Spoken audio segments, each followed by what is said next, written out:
Seperti kita tahu dalam bab fikih, perkhilafan ulama itu rahmat. Ya, saya ulang lagi, perkhilafan ulama itu rahmat. Contohnya ya ini, saya ulang lagi ya. Nomor 11 itu. Wasani asyar iku assalamu. Ya, terus di sini disebut wa aqalluhu iku assalamu alaikum, pakai al, assalamu alaikum. Wal asohu te kaul sing asoh iku jawazu salamun alaikum, olahe nglafatno salamun alaikum. Terus kultu dawe Imam Nawawi al asoh al mansus la yujziuhu wallahu a'lam. Jadi menurut Imam Rafi'i boleh salamun alaikum, tidak pakai apa? Al. Itu juga diklaim sebagai al asoh. Tapi menurut Imam Nawawi yang al asoh harus assalamu alaikum, tidak boleh salamun alaikum. Terus wallahu a'lam wa annahu la tajibu niyatul khuruji. Jadi ketika Anda salam tidak harus niat keluar dari apa? Salat. Dengan kamu salam berarti otomatis keluar dari apa? Salat. Nah, ini menjadi problem menurut pemikiran banyak ulama, karena ketika masuk salat harus niat masuk salat. Karena ketika kita takbir kan bisa takbir demo. Ya kan? Kan macam-macam kan? Makanya untuk membedakan itu kan niat. Memang ini kata ulama, bukan kata saya. Sekedar melafadzkan takbir ini kan demo ya takbir. Kamu kagum sesuatu juga takbir. Orang Indonesia itu kadang orang nggak sholat pun bilang subhanallah, memang sudah jadi bahasa nasional. Kalau kaget tuh bilang subhanallah. Saya punya kenalan Cina itu kalau punya uang ya mohon alhamdulillah. Tak tanya kok bilang alhamdulillah. Orang-orang Islam tuh kalau seneng bilang alhamdulillah. Yang ribet itu kubu sebelah. Kalau orang NU mau layasol itu mati tanya, Gus itu doa orang makan gitu. Kok bisa? Biasanya orang NU kalau makanan sudah keluar mau layasol, ribet kan? Aduh repot itu. Jadi kadang-kadang wiridan itu sudah jadi bahasa nasional. Jadi Cina orang nggak sholat tuh kalau punya uang ya bilang alhamdulillah. Kadang orang yang nggak sholat tuh tanya, datang ke saya insya Allah. Ya ribet. Makanya ulama itu berdebat. Lafaz-lafaz seperti ini itu apakah wiridan apa adat? Nah, untuk membedakan adat dan yang lain maka dibutuhkan niat. Makanya Allahu Akbar harus niat untuk masuk sholat. Nah, normalnya salam juga harus niat keluar sholat, biar karena masuknya niat ya keluarnya harus niat. Itu menurut sebagian ulama. Tapi sebagian yang lain enggak lah, kalau selesai tidak perlu niat. Tapi tadi sebetulnya ada problem, jangan-jangan salam ini salam adat. Kebetulan ada temannya masuk terus bilang assalamualaikum, nanti temannya jawab waalaikumsalam. Itu ada kisah nyata. Ini memang naif betul ini. Ada orang alim sholat. Nah, ketika ada yang mau lewat itu kan dihadangi begini ya. Jadi dihadang gini ya, itu hidin. Yang lewat tuh karena saking nggak pernah yang ngaji malah tidak salaman. Kagetnya bukan main itu.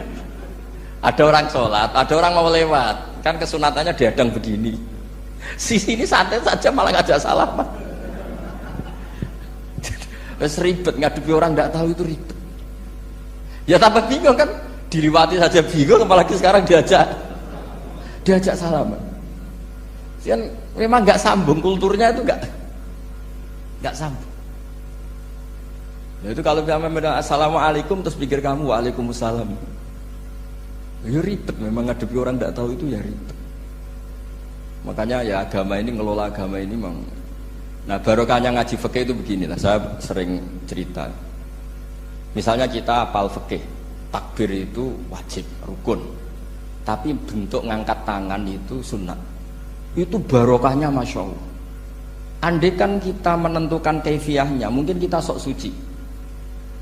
Itu pernah ada peneliti cerita ke saya, Gus saya ini orang NU itu pusing. Kenapa? Takbirnya beda-beda. Ada yang terlalu semangat, Allahu Akbar. Apalagi yang was-was, wah itu semangatnya Masya Allah. Malah ada yang tanya, itu takbir berkali-kali itu madzhab apa? Jadi orang was-was cobalah, bertobatlah itu, jangan sampai jadi madzhab baru. Kalau yang was-was orang bodoh gak masalah, coba kalau dia orang alim alama, nanti muridnya juga niru, oh ternyata takbir yang satu 3 kali itu. Oh ternyata takbir yang saya itu 7 kali. Itu kalau dia jadi imam. Kalau dia jadi makmum nyampai ini pinggirnya, sampai pinggirnya takut kan bulan baleni. Ada yang kayak orang nggak punya uang, Allahu Akbar tangannya diangkat separuh saja enggak. Itu kan Tapi itu tidak ngefek di Indonesia karena dari awal kiai-kiainya ngajarin ngangkat tangan itu sunnah, caranya juga agak ditentukan, terserah kamu. Begitu juga posisikan tangan itu juga sunat. Sehingga kalau sampai ke Turki atau kemana-mana itu ada yang kayak orang baris, ya kan, babis takbir ya sudah. Ada yang sendakap, sendakapnya beda-beda. Ada yang nutupi iga yang hilang katanya, sampai begini. Ada yang santai begini. Oh pokoknya nggak jelas. Sehingga itu kalau di militer ini ada Pak Dandim itu juga bingung ini, nggak protap ini kan. Tapi kalau di fikih itu memang kalau sekali nggak diwajibkan terserah masing-masing. Ada yang kayak orang baris, ada yang sendakap begini, katanya apa, nutupi iganya yang hilang. Wadah yang sambil rasa-rasa, macam-macam. Tapi barokahnya ilmu fikih itu diputuskan memang dari awal tidak wajib. Yang wajib itu takbirnya. Maka duduk juga begitu, meskipun kita sepakat duduk tahiyat ula namanya iftiros, duduk tahiyat akhir namanya tawarruk, itu harus kita vonis, kita hukumi sunnah. Cara seperti itu sunnah. Wa ayyu qu'udin qa'ada sohat sholatu, seperti kemarin di Minhajul Thalibin, dengan duduk gaya apa saja sholatnya tetap sah. Sehingga kalau kita di Arab misalnya pas haji, orang Arab itu memang ya agak kacau. Orang Indonesia itu kalau sholat duduk itu kan memang benar-benar sakit sudah agak mau mati, itu benar-benar sholat baru duduk. Orang Arab itu enggak, sholat duduk pakai kursi, soft itu enggak ada orangnya, ada kosong, itu jalan kaki kursinya di bawah. Wong bawa kursi kuat kok sholat duduk. Kalau orang Jawa kan, saya juga eskal, orangnya kalau bawa kursi kuat dipindah-pindah tapi kok sholatnya. Kalau orang Jawa agak kebayang, kalau sholat duduk emang bener-bener sakit. Terus saya pernah ditanya lagi sama orang, Gus, di Mekah itu kok banyak orang bawa HP, terus kalau ditelepon diangkat soli, itu mazhab apa? Mazhab geblek kata saya. Tapi ini kan orang Arab, kan seakan-akan terus mewakili internasional kan, karena pusat banyak tuh. Ditelepon digoleki telepone wong sak akeh golek ini tok wis kangelan ya. Warang ketemu soli pateni. Nah, kita kan diajarin di kiai Indonesia kalau itu membatalkan apa? Salat. Jadi ribet. Nah, barokahnya kitab-kitab seperti ini, meskipun kita di Indonesia itu mengikuti panduan yang diarahkan atau yang dibagukan oleh ulama-ulama dulu. Nah, Indonesia itu makanya berkah. Saya sering ketemu ulama Mekah itu kalau muji haji Indonesia luar biasa. Bukan sekedar sopannya, memang cara hajinya itu nyari kaul yang disepakati itu sah. Karena memang dilatih KBIH, dilatih Kemenang, masih dilatih kiai setempat. Meskipun niatnya ya kadang tidak baik. Saya pernah tak tanya, kenapa kamu latihan haji sebegitu? Kalau sholat kok enggak? Sholat gak sah, gak apa-apa, Gus, gak bayar, ini kaji. Oh, ternyata dia itu sholat bedino ratau kursus baik kulon. Bareng apa kaji oleh takok tenar, tak takok. Oh, sholat kira tahu takok, nak kaji kok takok. Nak sholat rasa gak iman, Gus, gak bayar, ini kaji. Coba, sebenarnya kurang ajar kata saya. Jadi ternyata sekarang terkuak. Kenapa orang-orang awam itu kalau kaji kok semangat belajar? Semangatnya sama dengan sholat apa di bawah haji jauh sholat itu? Berpuluh-puluh tahun sholat itu dengan gaya yang nggak ada perkembangan. Tapi haji pisan langsung keren. Ternyata karena bayar ya. Apa perlu ditiru? Sholat harus bayar supaya ini supaya. Ya itu alasannya itu. Nak haji rasa berat Gus, apa? Bayar Gus. Nak sholat rasa nggak bayar wae maksudnya. Padahal kalau kita ngikuti as-sholat imaduddin, sholat dengan haji itu afdal mana? Afdal sholat, harusnya lebih serius belajar sholat ketimbang belajar haji. Tapi setahu saya nggak ada kan KBIS itu, kelompok bimbingan ibadah sholat. Jadi ini kritikan saya, semoga didengar ya, cobalah. Padahal ini Raden Asnawi di Karang pesolatan, supaya orang itu sholatnya benar, ya sholatnya benar. Ya jadi ngaji fikih seperti ini setidaknya Anda menjadi tidak mudah mengadili orang lain, bahwa sholat itu yang takbir tok yang wajib. Misalnya baca ya Fatihah tok, sehingga kalau ada imam lupa baca surat ya gak apa-apa, memang dari tidak wajib. Jadi pemilahan wajib dan tidak ini penting supaya tidak menghakimi pada yang lain.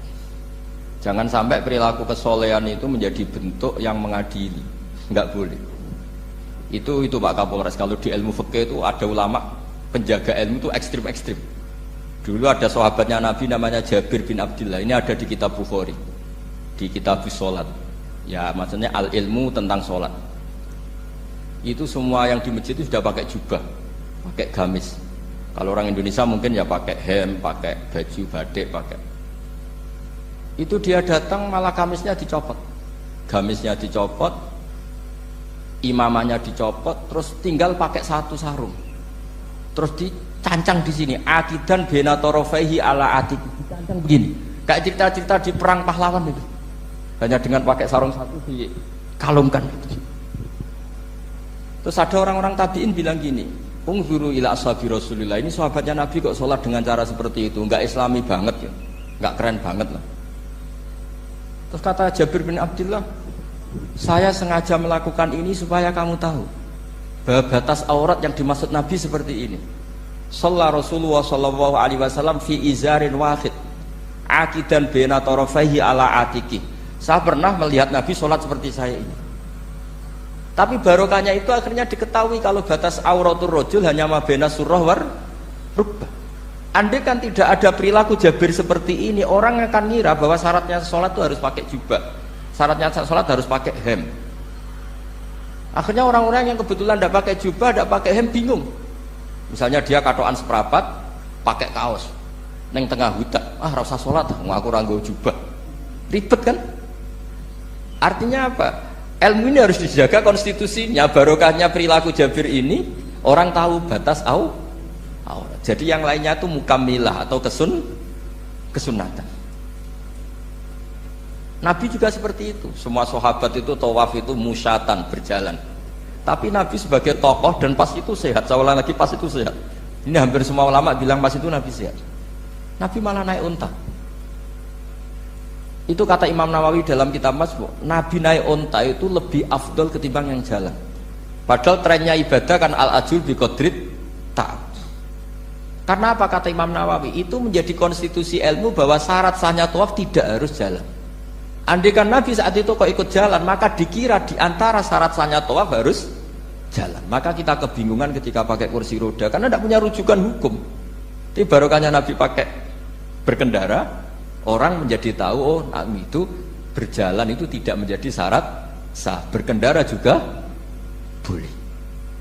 Ya ada juga sahabat yang sengaja omong-omongan, maksudnya tawaf kan kudune meneng wiridan, tapi ada aja omongan untuk menunjukkan kalau ngomong itu tidak membatalkan tawaf. Sampai seperti itu ulama menjaga konstitusi ilmu. Makanya nyuwun sewu kayak kita ini yang anaknya tokoh, apalagi ini di sini ada Gus Albab, termasuk ada saya, yang anak-anaknya tokoh itu memang sudah harus mulai biasa lah. Karena dulu kalau soleh kebanget, itu yang ngel-ngel orang. Abu Bakar, saya tak cerita Abu Bakar itu soleh banget. Saking solehnya itu, ini gak akan ada yang niru, saya yakin. Beliau itu hari pertama diangkat khalifah, hari berikutnya masih dagang di pasar. Singkat cerita ditegur supaya tidak usah dagang, dicukupi negara. Beliau setuju, dapat gaji. Setelah mau meninggal, semua gajinya itu disuruh ganti uang pribadi karena beliau merasa tidak nyaman. Uang mengkhidmati negara kok minta uang, ganti soal uang pribadi, diganti. Nah, itu ya tentu tidak wajib, pejabat juga agak minat niru. Nah tapi lucunya apa? Sayyidina Umar ketika Abu Bakar sudah meninggal itu kritiknya lucu. Kamu itu solehnya berlebihan. At-ab taman badat, sing repot sing genti. Nak soleh kok aja nemen-nemen. Mesti nak soleh ya dikira-kira lah, aja nemen-nemen. Sakake sing ngenteni repot. Makanya saya sering jagungan sama putra-putrane Mbah Mun itu keluarnya gitu. Abai wis alim, ganteng, pengaruhnya gede, diterima semua pihak, repot sing gede ku. Mulane kula niku husnudzon ana kiai kok pas-pasan pun mesti wis dianggap strategi lah dengan cara seperti itu. Loh iya loh, kalau misalnya kita hanya Kapolres itu anak kita kan bisa Kapolda. Tapi kalau kita sudah Kapolri itu anaknya juga jadi Kapolda belum kayak bapaknya kan. Jadi Kapolres belum kayak. Jadi kalau bapaknya hanya Kapolres kan anaknya masih gampang lah nanti Kapolda sudah ngelangkai kan. Jadi kadang-kadang itu artinya ulama dulu itu hebat cara. Makanya kamu jangan kaya-kaya banget, jangan sukses-sukses banget. Kasihan anak kamu nanti ini.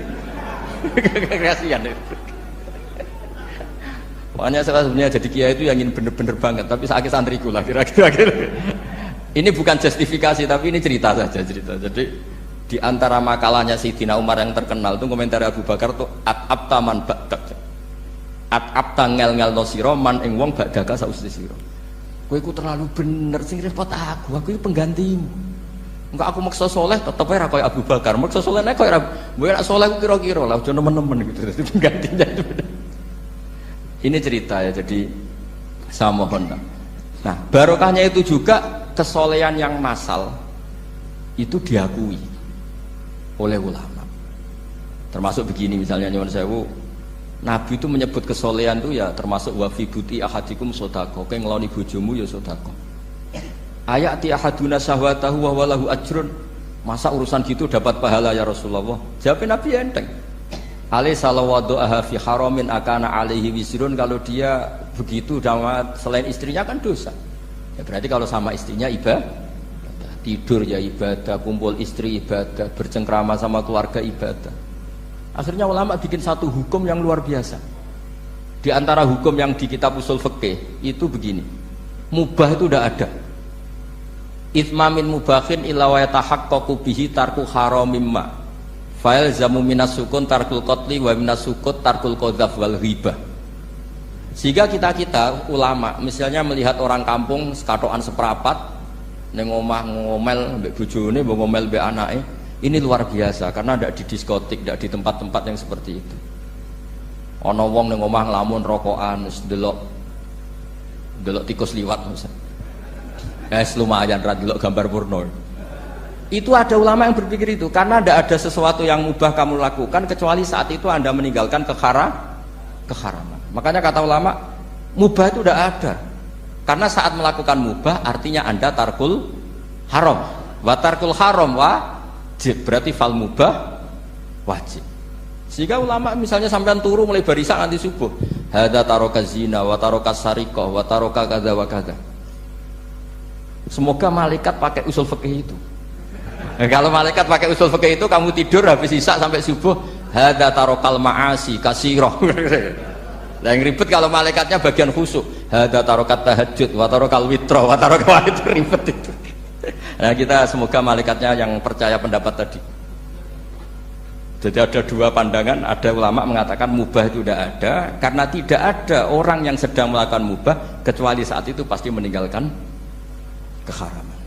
Makanya ini sirinya kenapa dulu kiai-kiai top itu sering jagungan. Orang tahu semua lah, Mbah Zubair sering jagungan, dulu Mbah Tur ya sering jagungan di depan Masjid Menara. Karena ingin mensuasanakan bahwa untuk menikmati hidup itu tidak harus dengan keharaman. Jagungan mbek konco ya seneng, gejul-gejulkan mbek konco ya seneng. Ini anggap saja perlawanan terhadap supaya tidak nikmati maksiat. Wa qutbu hadzal al-istidzad bil mubahat kata Imam Ghazali. Inti beragama ini adalah nikmati sesuatu yang dihalalkan oleh Allah Subhanahu.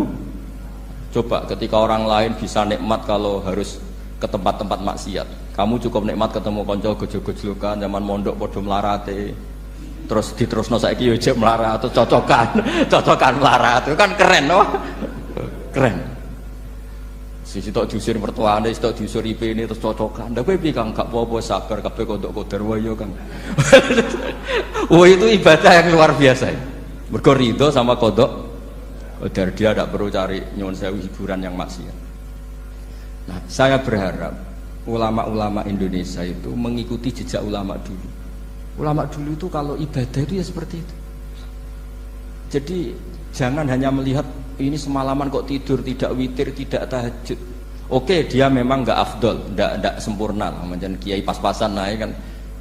Tapi ya jangan lihat tarokal witro wa tarokat tahajud, tapi kamu juga harus lihat tarokal dahab ila nikla wa tarokat dahab ila mahalil mak. Siapa yo sekali-kali muji orang susahnya apa sih? Suudzon itu dikurangi lah, sekali-kali muji orang lah. Jadi kalau ada orang tidur hadza tarokal maasi, alhamdulillah. Meskipun ya rada damu-amu sidik tarokal maasi wa tarokat taat. Ya sudah lah, gak apa-apa lah, tapi lah di sini terus kualitas. Nah, Dengan cara itu Anda bisa membaca Quran secara fasih. Wa min ayatihi manamukum billaili wan nahar. Lu kenapa sekedar tidur kok dianggap wa min ayatihi? Di mana-mana ayat itu kan hal-hal yang luar.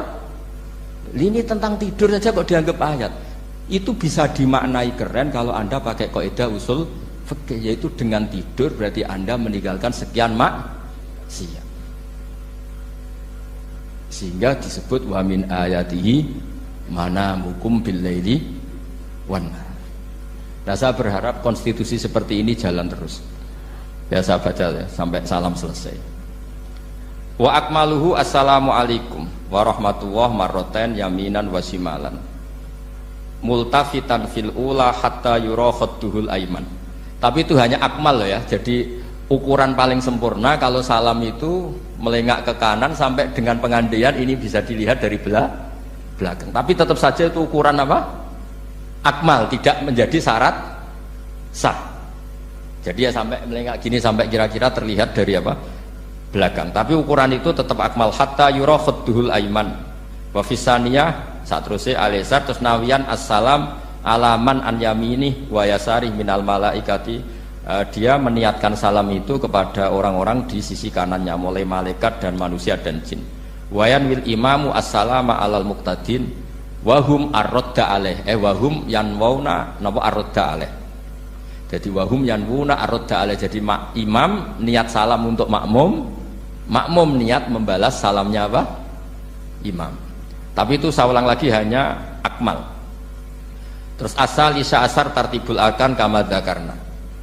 Jadi pentingnya, jadi jangan kira terus ngaji kalau wasunanuhu wa akmaluhu tidak penting. Itu penting sekali. Barokahnya status akmal dan sunnah ini kita tidak mudah menvonis orang lain karena kita tahu ibadah itu hanya berstatus sunnah.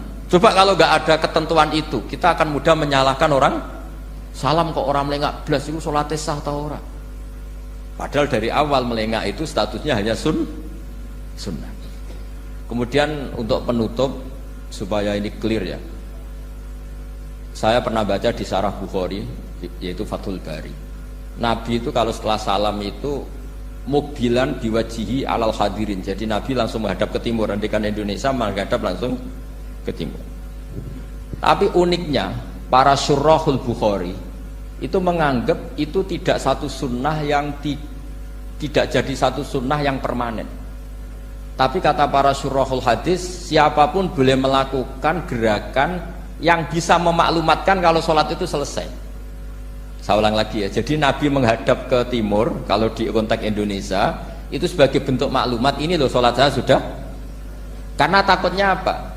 Orang yang dari jarak 2 kilo 3 kilo ingin makmum sama Nabi, andai kan Nabi tidak menghadap ke timur, tetap posisi seperti sholat menghadap ke kiblat, maka orang dari luar mengira Nabi fi sholatin.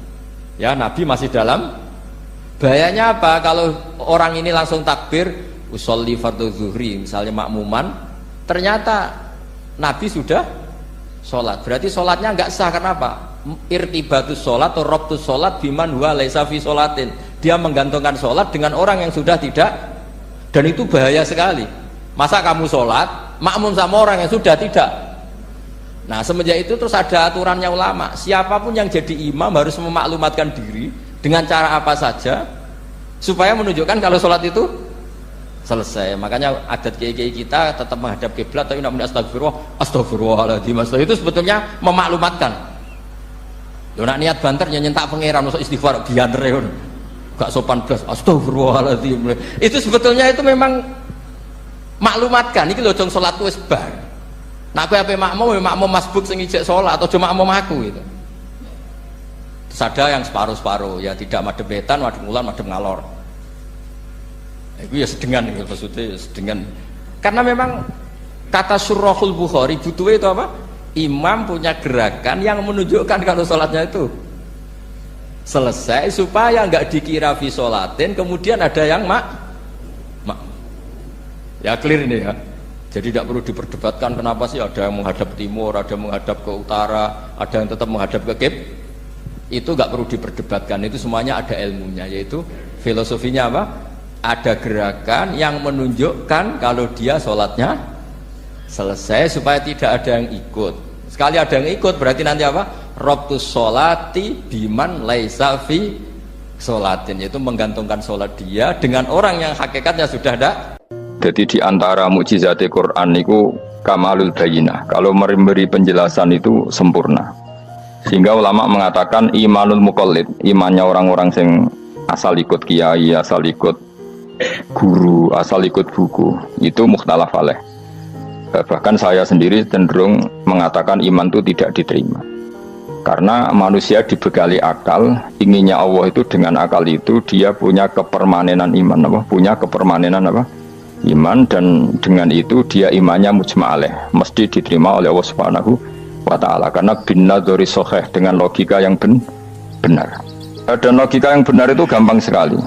Beberapa ulama tentu tahu sekali, bukan sekedar tahu sekali, karena itu diajarkan Allah dan Rasul. Misalnya begini, kata Allah, saya kalau baca ayat-ayat ini itu sering nangis, karena Allah yang Tuhan itu sebenarnya tidak butuh kita. Saya ulang lagi, Allah yang Tuhan itu tidak butuh kita, juga tidak butuh iman kita. Tapi Allah ingin hambanya itu berakal, ya, karena agama itu liqaumi yaqilun, sehingga berpikirnya benar. Misalnya gini kata Allah, nggak apa-apa kamu menuhankan selain saya, itu tidak apa-apa kata Allah. Nggak apa-apa Yesus kamu katakan Tuhan, nggak apa-apa kamu katakan batu Tuhan, nggak apa-apa. Tapi tolong prosedur, ya, prosedur atau persyaratan menjadi Tuhan itu kamu lengkapi, yaitu punya prestasi menciptakan langit dan bumi. Kalau tidak semua surun semen kata Allah, sementing urun. Gitu. Jadi sebetulnya itu kan rasional. Misalnya nggak apa-apa kamu merasa jadi presiden atau gubernur atau jadi wali atau jadi apa, yang penting prosedurnya dipenuhi. Itu kayak apa Allah baiknya pada kita. Sehingga saya berkali-kali, makanya menurut saya orang alim itu wajib memaklumatkan kalau dirinya alim, supaya jelas aturan mainnya. Yang dilarang Allah itu kan memaklumatkan alim kemudian ingin hadun nafsi, ingin salami template, dicucuk, dihormati, itu kriminal. Itu orang alim gendeng, sudah gendeng sekali. Karena khasnya orang alim itu tentu cari ridhonya Allah, bukan ridhol khalqi, bukan ridhonya apa? Makhluk itu lah ada siapa-siapa. Dan kita harus baku seperti itu. Kenapa kalau orang alim nggak memaklumatkan kealimannya itu dikatakan salah? Karena fungsi orang alim adalah membawa bayinat, membawa ayat-ayat Allah, bukan kepentingan apa? Pribadi. Makanya Rasulullah nanti duka ngendikan idza zuharatil fitanu wal bid'u falyudhiril alim ilmahu wa illa fa'alaihi la'natullah wal malaikati wan nasi ajmain. Jika zaman akhir banyak bid'ah, banyak kebodohan, maka orang alim wajib menampakkan kealimannya. Jika tidak, maka dia mal'un, dilaknati langit dan bumi. Karena sebetulnya logika tentang Tuhan itu gampang sekali. Saya ulang lagi ya. Saya punya sekian contoh betapa tauhid itu mudah. Jadi kalau ada orang bilang ikhlas itu angel, Gus, ya dia sendiri goblok karena nggak tahu logika apa. Ikhlas itu justru gampang. Misalnya kamu ngamal demi manusia itu umurnya hanya berapa coba? Kan pasti mati. Lalu kalau dia mati tidak berkutik, bagaimana Anda bersandar sama seseorang yang mati dan tidak berkutik? Sama-sama bersandar sama zat sing al-hayyul qayyum, sama zat yang abadi. Kamu latih terus akal kamu. Misalnya saya punya jamaah banyak, mereka itu kan nggak jelas surganya. Kok harap-harap syafaatnya piye? Soalnya jamaahku mlebu neraka kabeh. Kan nggak mungkin nyafaati saya. Atau mereka mlebu swarga kabeh, wis do sibuk kelon mbek widadari. Mungkin ya ndak ngurusi saya. Jadi dua kemungkinan itu sama-sama ndak ngurusi saya. Mlebu neraka ya rasa nyafaati, nek mlebu swarga do sibuk napa? Mulane widadari karena trauma di bojo elek, melarat macam-macam. Sehingga kiainya saja wis ora takok Gus Baneng ndi ora takok wis ribet dhewe no. Nah, tentu saya juga sibuk sowan pangeran, sudah itu makom saya sudah sibuk sowan pangeran wis kowe pesta seks sing kula sowan pangeran. Wa swargame ayate pokoke inna ansa'na gunna napa insya'a faja'alna gunna abkara bar kelon dadi perawan neh berarti keloni berarti repot. Kula insyaallah melok daftar sing fa'ama in kana minal muqarrabin farohu warihan. Jadi surganya muqarrabin itu enggak ada sifatnya. Di situ enggak dibakas bidadari makan-makan enggak, tapi farohu warihan. Satu surga yang sifatnya rohani. Karena enggak bisa disifati. Tapi saya daftar di situ ya hanya beberapa jam, baru itu gabung kon. Sawangane kok karo rasane wong ayu juga keberatan. Ya tapi saya tentu punya dua kelas, supaya punya kartu premium dan ekonomi. Saya ndak tertarik lah daftar yang premium dok, nanti repot apa. Saya itu sering nangis kalau baca ayat seperti ini. Bagaimana Allah yang Tuhan, kemudian tidak butuh apa-apa. Tapi Allah saking baiknya itu membuat tatanan logika kita. Saya tidak akan bosan-bosan sampai sowan Allah. Bahkan andaikan saya masuk surga dengan faham ini, saya milih faham ini. Karena faham ini itu menguntungkan agama. Li'ila'i kalimatillah. Sementara masuk surga itu hadun nafsi. Banyak ulama mengatakan, kenapa Anda tidak ingin mati? Padahal Anda mati masuk surga. Katanya, saya takut kehilangan momen sujud, karena sujud adalah hak Allah, sementara surga itu hakun nafsi, keinginan saya. Tentu saya mendahulukan hak Allah ala hakin nafsi. Itu makam-makam yang, dan itu nggak bisa kamu copy paste. Orang yang pada kelasnya akan merasakan seperti itu. Dan kamu tidak perlu minat, malah paham. Jadi sudah dengar saja, apa? Dengar saja. Begini misalnya, saya berkali-kali bilang, kenapa ulama dulu? Saya ini kan di Sarang juga ngajar tauhid. Dulu saya ngajar kubrul yakiniyat di beberapa madrasah. Termasuk di Sidogiri saya juga ngajar tauhid. Di sini saya ngajar tafsir, tapi yang saya titikkan juga tauhid. Begini, saya hidup di dunia ini terutama saya memang ingin menerangkan tauhid sebagaimana Allah menerangkan. Begini ya, Jubair bin Mut'im, saya tidak bosan-bosan cerita ini. Jubair bin Mut'im itu termasuk dahiyatul Arab, cerdas-cerdasnya orang Arab. Dia ditunjuk sebagai negosiator untuk membebaskan Asra Badrin, tawanan perang Badar yang kalah dan ditawan Rasulullah dan para sahabat. Kemudian harus ditebus dengan uang. Oke, disepakati. Terus singkat cerita Jubair bin Mut'im itu datang ke Madinah. Dulu karena tidak ada hotel, tidak ada penginapan, ya memang nginapnya orang musyrik itu di masjid. Ya sehingga itu lazim saja. Kamu tidak usah jadi liberal kemudian bilang musyrik boleh di masjid, ya tidak perlu seperti itu. Kamu juga tidak perlu goblok mengatakan nggak ada ceritanya orang musyrik ngidam di masjid, karena ya ada tarikhnya seperti itu. Jadi tidak perlu goblok, ya tidak perlu liberal. Paham ya? Kalau kamu bilang wah, nangono wong musyrik oleh nginep di masjid, kamu liberal. Padahal konteksnya dulu memang nggak ada hotel. Tapi kalau bilang nggak sama sekali juga goblok, karena sejarahnya pernah ada. Milih di goblok apa liberal? Apa milih jelas? Nggak milih aja, ngaco aja. 01 apa 02 apa 00? Milih mana? Goblok, liberal, nggak milih. Nah, ketika Jubair bin Mut'im itu datang, delalah Nabi itu sholat maghrib ngimami. Nabi baca surat Wattur wa kitabim mastur fi raqim mansur wal baitil ma'mur. Kemudian di pertengahan surat At-Tur itu kan ada ayat yang menurut saya itu sangat bagus. Sehingga di kamar saya, di rumah saya itu tak figur ayat itu. Bahwa kita harus dilatih berpikir. Kata Allah memulai argumentasinya, am khuliqu min ghairi shay'in. Apakah kejadian alam raya ini seisinya tentu diciptakan tanpa sebab. Misalnya begini, alam raya ini kata orang nihilisme atau komunis atau orang-orang paham nihilisme, itu kan dimulai dari ketiadaan. Logika ini kan goblok sekali. Berarti kalau alam ini kadung wujud, kamu kan tahu kan langit bumi sekarang kan wujud. Ya, langit bumi sekarang kan jelas wujud. Berarti logikanya adalah al-adamu yakhluqu makhlukon, sesuatu yang enggak ada menciptakan sesuatu yang itu kan aneh. Di mana-mana al-adam ketiadaan itu tidak mungkin yakhluqu syai'an atau yu'athiru syai'an. Di mana-mana ketiadaan itu tidak mungkin mengefeki sesuatu yang ada. Wong kamu sebut tidak ada itu berarti tidak mungkin bisa berbuat apa-apa kan namanya tidak ada. Sekarang alam raya ini dimulai dari ketiadaan, terus kamu simpulkan sesuatu yang enggak ada menciptakan yang ada. Itu gendeng apa enggak? Oh ya gendeng sarap kan. Orang usah dipatahin wong gendeng sebarno yang mau mati dewi.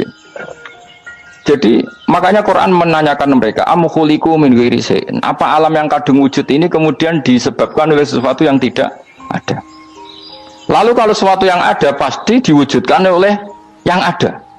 Nah, karena yang ada ini pencipta harus berstatus super. Nah, super ini oleh ulama disebut wajibil wujud. Maka Allah bersifat super, wujud yang paling prima, yang kausa prima. Karena pencipta tentu kelasnya harus di atas yang diciptakan. Makanya disebut ulama dulu menyebut Allah itu apa? Wajibil wujud. Karena pencipta tentu lebih dahulu, maka harus disifati awal atau qadim, apa? Awal atau qadim. Kayak apa Allah mendidik kita? Am khuliqu min ghairi syai'in. Terus Allah bilang gini, ya gak apa-apa, yang menciptakan gak saya, gak apa-apa kata Allah. Tapi amhumul khaliqun, kamu saja yang menciptakan, gak apa-apa. Tapi syaratnya kalian juga harus merasa pernah ikut menciptakan langit bumi. Am khalaqus samawati wal ardh. Jadi gak apa-apa kamu merasa Tuhan, gak apa-apa. Yang penting kamu merasa ikut nembok langit, ikut ngecor Allah langit. Ya pokoknya ikut bikin. Terus kata Allah bala yukinun, kamu tak suruh merasa menciptakan langit bumi, kamu juga gak merasa iya. Memang ya mereka merasa enggak kan. Akhirnya Jubair bin Mut'im saking gak kuatnya. Am khalaqus samawati wal ardi bal la yuqinun am indahum khuzun. Sama Allah dibombardir seperti itu. Dia datangi Rasulullah, ya Muhammad, logika itu tidak meninggalkan akal saya. Matarok tali akli nasian. Akal saya habis Muhammad. Saya iman saja. Saya tidak cukup punya logika untuk melawan argumentasi ayat yang kamu baca. Saya iman saja. Terus iman. Makanya kalau ada logika nihilisme bahwa sebelum alam ini adalah ketiadaan, lalu pertanyaannya bagaimana mungkin ketiadaan menciptakan yang ada? Di mana-mana ketiadaan itu la yu'atsiru syai'an wa la yakhluqu syai'an. Jenenge wae tiada. Tiada itu ya enggak ada fungsinya, ya enggak ada efeknya, enggak ada prestasinya. Ya semuanya namanya enggak ada ya enggak ada. Nah, ini penting saya utarakan. Terus di sini Allah mengulang lagi, enggak apa-apa yang lainnya kamu katakan Tuhan jadi mitra saya, enggak apa-apa. Tapi tolong kata Allah, aruni madza khalaqu minal ardi, tunjukkan ke kami prestasi dia ikut bikin bumi. Kita tahu misalnya Yesus, Isa lahir di bumi. Bumi sama Yesus dulu mana? Dulu bumi, dia lahirnya di bumi. Lalu dia melata di bumi, jalan-jalan. Kemudian dia mengatakan ini bumi Tuhannya saya. Dari bumi kok enak, bisa aku cek. Tua aku cek, bodoh-bodoh pangeran aku dong. Lebih apa? Tua. Jadi Allah itu gampang sekali. Nah sekarang orang iman itu kuat semua. Makanya ndak wali-wali. Imane mbek Allah taklid, jaluke aneh-aneh, njuk bojo ayu sugih jabatan. Bela Allah secara hujah aja nggak pernah, sudah minta. Makanya ini kita ini hidup di zaman yang saraf masal. Lho kalau njaluk pengiran akeh-akeh kuwi, coba kamu bela Tuhan tuh pernah bela apa? Bela Tuhan tuh gampang dengan argumentasi al-hujjah yang supaya agama ini tamkin fil ard, bener-bener mapan dalam logika. Yaitu tadi di mana-mana yang namanya sebab itu amrun wujudiyun, di mana-mana sebab itu sesuatunya harus wujud. Paling tidak kita sudah menolak nihilisme. Nihilisme. Lah wujud, karena wujud awal harus berstatus prima. Lah prima itu dalam bahasa ulama disebut wajibil wujud. Makanya ulama dulu ngelatih kita itu pertama, Allah itu siapa? Zat sing wajibil wujud. Itu satu filosofi yang luar biasa. Nah, kemudian setelah itu ada setan-setan kecil yang nganggur, yang iseng. Nah itu nggak usah kamu perhatikan. Tinggal delok TV, ngopi, terus tinggal nyate kelata. Enggak saya tamak, pingsan deh. Syukur-syukur stres deh. Dugaan saya, setan saya gue pingsan, kurang gizi. Karena memang setelah itu setan goda gini. Lalu sebelum Allah jangan-jangan ada wujud yang lain. Lalu Allah sendiri awal mulanya gimana? Kata Nabi, jika ada pertanyaan seperti itu kamu harus berhenti. Tinggal delok TV atau tinggal delok dangdutan. Ya kalau kepeksa ora apa-apa, kelasem ae. Saya tidak menghalalkan tapi kan sudah kamu lakukan. Karena itu lebih baik ketimbang pertanyaan filsafat. Banyak orang yang dulu sholat ketika sekolah filsafat tidak sholat. Alasannya sampai menemukan jati diri itu Tuhan. Dan itu bahaya sekali karena Nabi berkali-kali bilang kamu jangan mikir tentang Allah pasti rusak. Orang kok mungkin rusak dari Nabi pasti rusak. Nah cara menghentikan gimana? Karena setan ini makhluk, akal-akalannya gampang. Tadi tak warai, saya sebagai ulama atau sebagai manusia atau sebagai orang awam atau sebagai siapa saja, kadang ada pertanyaan seperti itu. Tak tinggal anggeling dharma, kan pusing setan, kan ngenteni. Weh, ngenteni bar lo anggeling dharma. Bariku aku lesu mangan mie, bar mangan mie waret turu, kan dia ngenteni terus mau bikin was-was lagi. Ternyata saya sibuk kan nggak bisa masuk deh. Bangun tidur aku selali pertanyaan tadi, dinteni. Nah, dia masuk lagi aku sibuk ngajak anak jalan-jalan. Jadi saya kalau jalan-jalan di pasar itu wis enteni tan santai wae. Itu memang resep dari Rasulullah. Jangan sampai orang terjebak filsafat yang sampai menanyakan eksistensi Tuhan. Dan dia tidak mau iman, tidak mau sholat, tidak mau puasa sampai menemukan Tuhan itu siapa. Itu jelas minas syaitonir rajim, itu perilaku setan. Makanya Rasulullah setiap ditanya sahabat gitu itu Nabi guyu-guyu. Dan guyunya Nabi itu kata Nabi, baguslah kalau kamu takut Tuhan kalah, kata Nabi. Nabi gojok gitu. Maka ada ulama yang punya seni berargumentasi, yaitu Imam Ghazali. Jika setan tanya kamu, lalu sebelum Allah jangan-jangan ada wujud yang sebelum Allah. Kata Imam Ghazali, ya itu saja yang Tuhan, yang Allah ini enggak jadi Tuhan. Ya berarti wujud sebelum Allah itu yang benar-benar Allah. Kalau kamu bayangkan lagi, jangan-jangan sebelum itu ada wujud lagi, ya itu saja yang benar-benar Allah. Sehingga tetap Allah itu menang terus. Paham ya? Yang jelas jangan sampai didahului Adam, karena kalau didahului Adam lebih ngeri lagi, karena sesuatu yang enggak ada menciptakan yang ada, itu lebih buruk lagi menurut akal. Menurut apa akal? Daripada kamu nggak salim Imam Ghazali, tinggal saja ndelok sinetron. Itu yang lucu aja. Tidak sing lucu-lucu. Pendelok apa mencari Tuhan. Wong sing aneh-aneh, sing goblok-goblok, sing lucu-lucu, sing perane wong apa? Lha saya sering diprosesi saya. Gus Salim jenengan kok sering delok sinetron sing ana dialog wong goblok-goblok. Wong goblok ku menarik cara kula. Apa ya? Cara pandangnya di luar dugaan saya karena kula berkali-kali lho kalah wong goblok. Jadi makanya ini tak ceritani beberapa kali yang jari Gus Wak cerdas berkali-kali kalah wong goblok. Ada seorang santri itu ingin dibelikan bapaknya itu sepeda motor. Bapaknya wong desa, senengane ngrumat sapi wedhus. Lah menurut saya ya orang tuanya itu mampu lah, sangat mampu untuk beli itu. Pak buat ditukokno mawon wong sepeda motor. Kata bapaknya, "Anakku nu jog mondok tak goblok, Gus. Wong njaluk kok sepeda motor, njaluk mobil ora ya goblok. Lah kok goblok, Pak? Jenenge donya iku Gus, sing lahirno donya kok sapi ku ndek anak, wedhus ndek anak jenenge donya. Di mana-mana jenenge donya sing lahirno donya. Iki donya kok mangan donya. Mergo motor iku kan tuku bensin, mobil. Iku cara dene iku goblok Gus. Batin berarti kabeh kiai goblok perkarane tuku donya sing ngentekno donya. Cara dene donya iku sing lahirno donya. Batin kok pinter iki batin. Untungnya saya ini ulama ya, ahli tafsir ya malu. Sebenarnya kalah itu ya malu. Tapi saya sebagai orang objektif fair, itu teori benar apa? Jadi dunia itu ya sing lahirno dunia kok mangan dunia itu goblok. Untungnya dia dengan saya itu jaraknya 5 kilo 7 kilo karena 7 kilo. Lala dia diterkon sepeda motor, aku tetap mau kalah. Pak, nanti jalan kaki saja. Karena kalau pakai motor ini kegoblokan kata saya. Terus mendingan nih, loh Gus mau kalah tadi.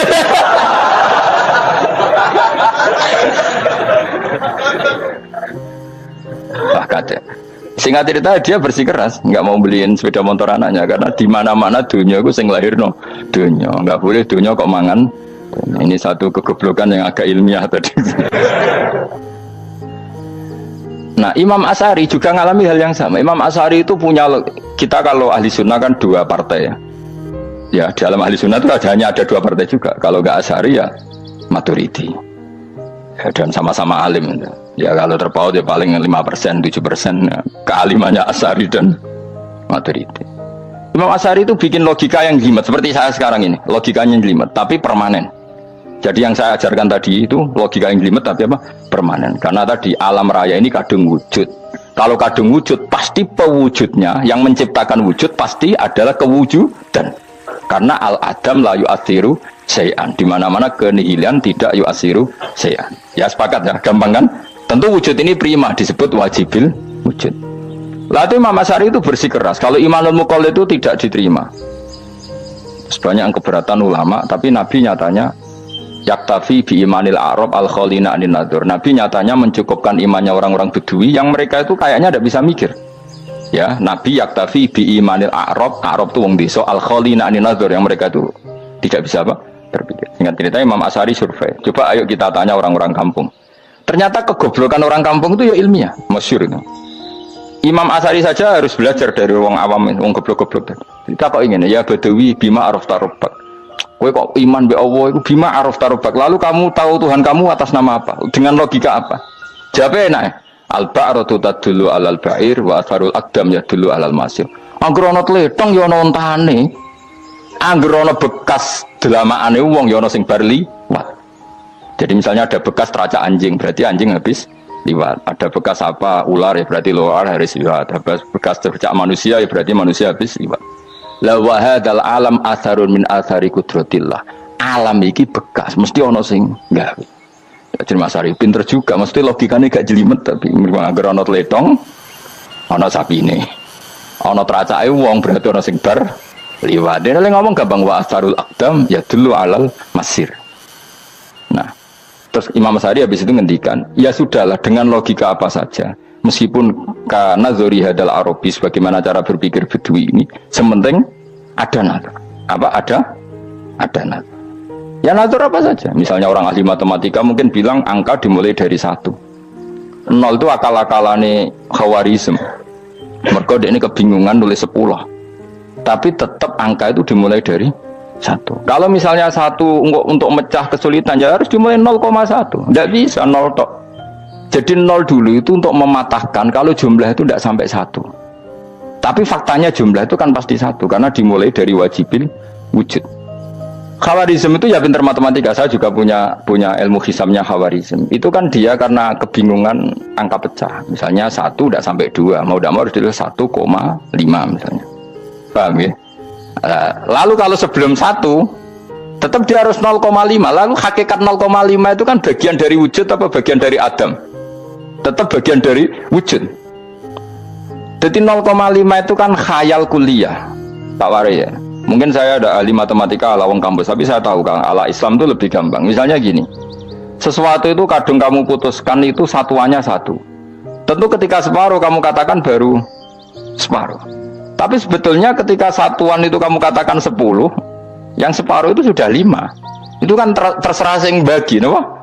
Terserah sing bagi. Ya iya dong, misalnya 1 juta, 5-nya artinya apa coba? 500.000 kan? Sekarang kalau 100.000, 5-nya jadi berapa? 50. Kalau 1,5 jadi. Nah itu kan terserah satuannya apa?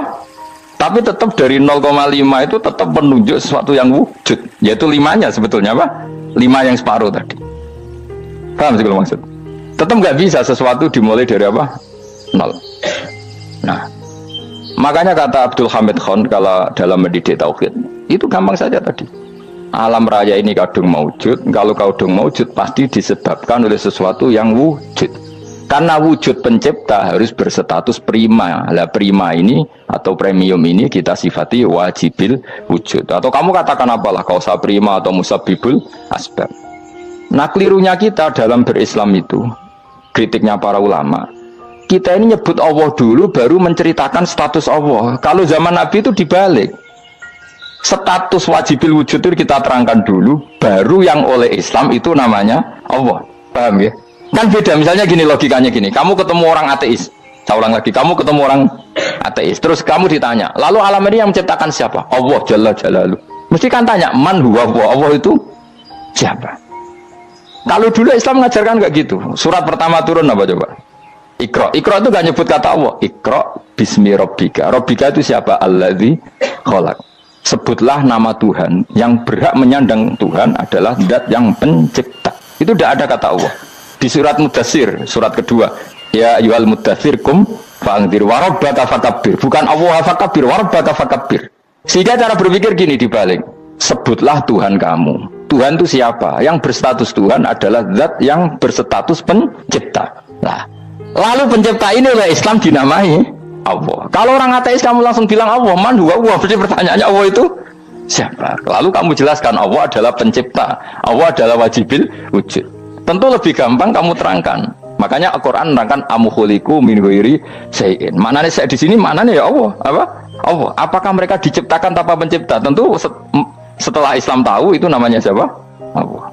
Paham ya, kalau balik malih. Jadi sebetulnya Quran itu ngajari kita itu ilmu mantek yang luar biasa. Misalnya, ya Yuhanna su'budu siapa? Rabbakumul ladzi khalaqakum walladzina min qablikum. Sembahlah Tuhan. Tuhan itu siapa? Pencipta kamu dan pencipta orang-orang sebelum kamu. Lalu Tuhan ini oleh Islam dinamai Allah.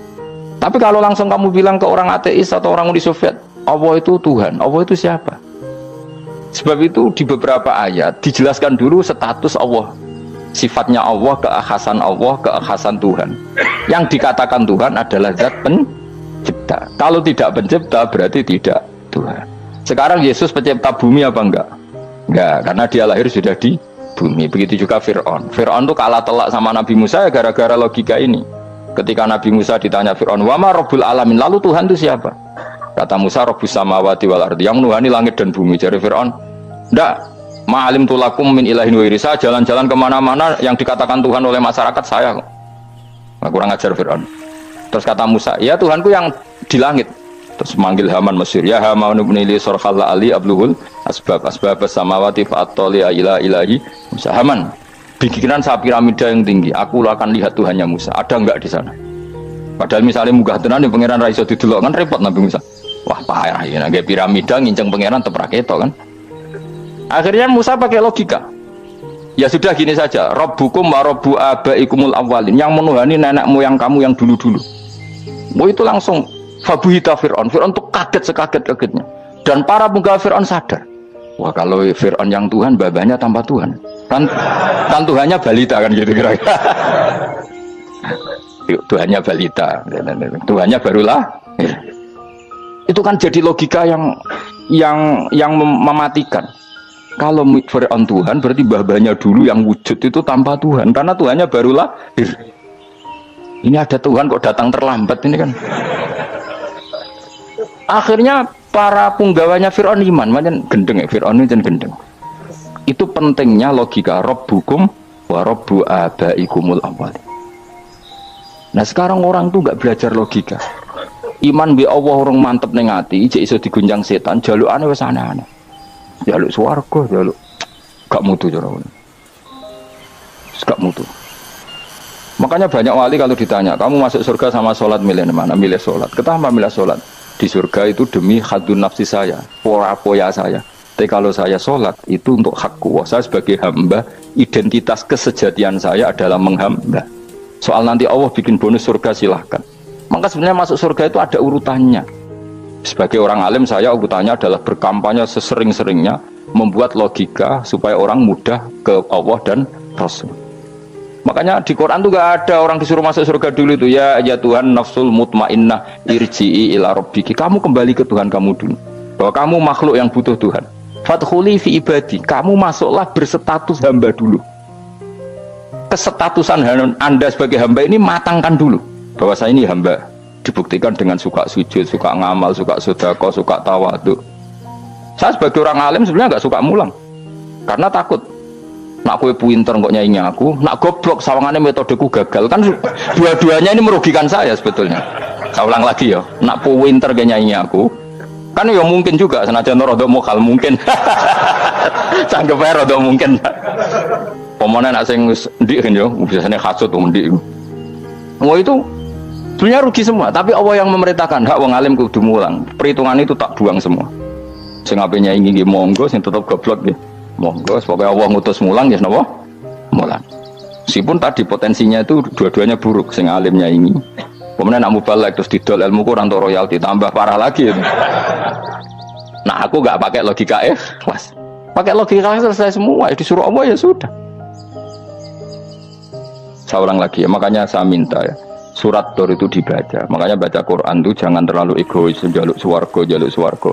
Statusnya dulu tuh fadkhuli fi ibadi, kehambaan Anda posisikan yang mantap.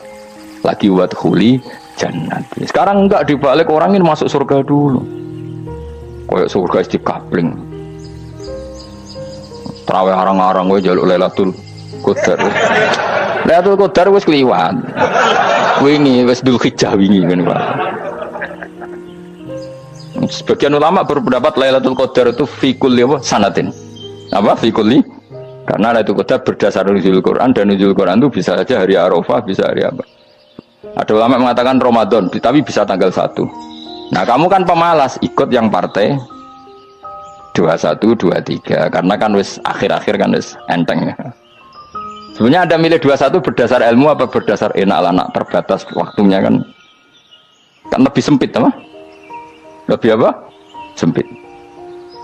Ya saya ulang lagi ya. Jadi Allah kalau ngajarkan hujah itu gampang sekali ya. Tadi amkhuliku min ghairi syai'in. Enggak apa-apa saya ada Tuhan kata Allah, tapi kamu harus punya logika. Alam raya ini diciptakan tanpa pencipta.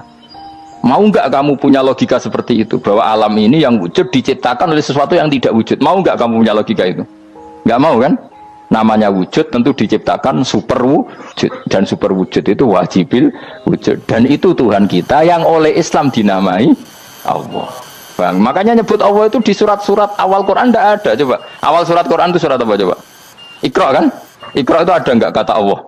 Enggak ada. Iqra bismi rabbika. Rabbika itu siapa? Allazi khalaq. Surat Mudaththir sama, ya ayyuhal mudaththir qum fa'anzir wa rabbaka fakabbir. Ya sudah seperti itu. Ya ayyuhan nasu ubudu rabbakum. Rabbakum itu siapa? Allazi khalaqakum. Nah, kita ini keliru metode. Pemene wong tukang wiridan Allah, tapi ora roh Allah iku sing sapa ora. Ya dia Allah. Dia nyifati Allah mau sing ngekei swarga, sing ngekei dhuwit, sing ngekei widadari. Jadi Allah disifati sesuai selera yang menguntungkan dia. Bahwa Allah ini yang ngampuni saya, kemudian saya masuk surga, kemudian ngeloni widadari. Makanya kalau dia jadi wali tak demo. Tak laporkan MK pokoknya. Tak suluh. Karena ini wali pecundang itu. Bagaimana mungkin calon wali pikirannya khadun nafsi? Kalau ulama agak gitu, mendikan Allah itu zat paling penting di dunia. Maka akan saya maklumatkan di dunia bahwa orang kembali ke Allah. Caranya gimana? Akan saya kenalkan Allah lewat logika. Caranya apa? Kita sifati wajibil wujud. Kita sifati rabbukum wa rabbu abaikumul awalnya. Dengan sifat-sifat yang semuanya mengarah ke dikjayaan Allah Subhanahu wa ta'ala. Itu jenenge bener-bener ulama. Itu disebut balwa ayatum bayinatun fi suduril ladzina utul ilm. Makanya ulama itu orang yang luar biasa sampai disebut innama yakhshawaha min ibadihil ulama. Ahli ibadah itu rapati wedi pangeran. Masih wiridan istighfar nangis rapati wedi pangeran, gayane tok nangis. Karena sebenarnya dia nangis wedi ra mlebu swarga. Mlebu swarga gak iso ngloni. Dari itu aja orientasinya itu. Makanya bener Kanjeng Nabi nak gojlok orang alim satu itu lebih utama dibanding 1000 ahli ibadah. Bahkan Nabi pernah ngendikan sangat ekstrim. Fadlul alim alal abid kafadli ala adnakum kata Nabi. Keutamaan orang alim dibanding ahli ibadah itu sebagaimana kelas saya kata Nabi dibanding kelas terendah kalian.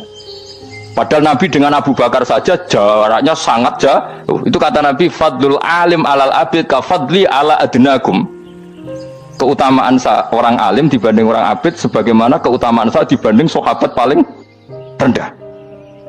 Karena tadi abid itu ada oportunisnya. Tapi kamu jangan benci abid loh. Karena kamu ya orang alim, orang abid. Saya saja yang ngeritik. Saya yang tanggung jawab di depan Allah. Orang abid itu kadang kan wiridan nganti nangis. Pikirannya apa coba? Wis rasakno mungkin apa wiridan pikiran aja. Di sepuro dosane. Terus apa kan? Mlebu swarga. Terus apa kene swarga? Aku takok. Aku takok ayo sing ape mlebu swarga apa kegiatan? Rencana pertama ya, Om. Terus gak usah munafik biasa wae. Mau inna ansa'na apa? Insya ayo kalau harus jujur kok apik jujur. Bandingan kalau orang alim. Orang alim itu ketika nyebut Allah itu iri ya Allah. Kenapa di dunia ini ada makhluk lain yang menandingi engkau? Saya tidak ridho. Kenapa di dunia ini ada syarik orang yang dimitrakan seperti engkau? Maka orang-orang alim ini ingin memaklumatkan bahwa la syarika lak labbaika wa huma lak baiklah syarika lak innal hamda wa ni'mata laka wal mulka la syarika lak. Sehingga para nabi itu memaklumatkan itu, engkau saja yang Tuhan ya Allah, semua nikmat dari engkau, semua kepemilikan ini milik engkau, la syarika lak labbaik. Dimaklumatkan ke dunia.